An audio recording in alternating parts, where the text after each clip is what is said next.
येशू येशू येशू अरे मला इथे कोणीतरी स्पर्श केलाय. काय गुरुजी, तुम्ही काय बोलत आहात? एवढी गर्दी आपल्या अंगावर पडत आहेत आणि तुम्ही कोणी मला स्पर्श केला? नाही, मी जाणवतो की माझ्यातून सामर्थ्य निघाले. इथे मला कोणीतरी स्पर्श केलाय.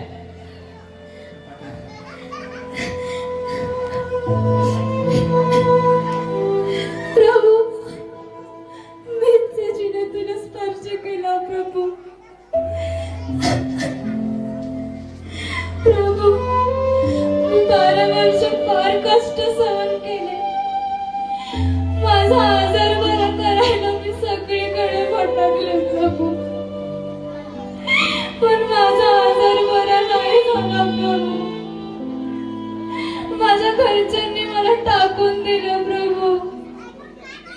या जगाने पण माझा नाही स्वीकार केला प्रभू, कारण मी या रोगाने ग्रस्त होते. मी या रोग बरा करायला सगळीकडे भटकले प्रभू, पण माझा रोग नाही बरा झाला प्रभू. उलट माझा आजार वाढत गेला. मी तुझ्याबद्दल ऐकलं होतं, माझा विश्वास होता प्रभू तुझ्यावरती. मी तुझ्या वस्त्राला स्पर्श केला की माझा आजार थांबेल. माझा विश्वास होता आणि तसंच झालं प्रभू. मी बरी झाले प्रभू. मी तुला बरं नाही केलं. नाही प्रभू, मी तुझ्या वस्त्राला स्पर्श केला म्हणून मी बरी झाले प्रभू.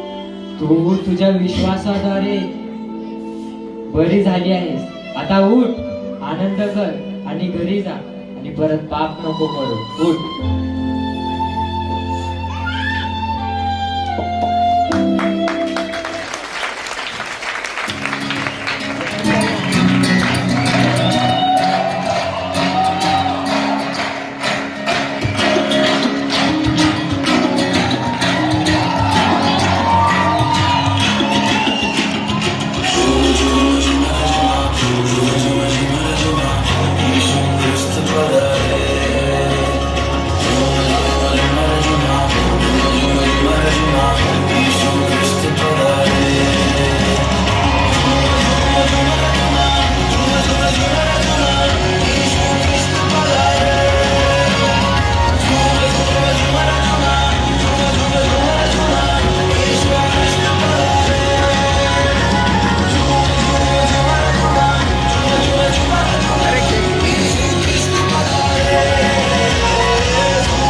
जो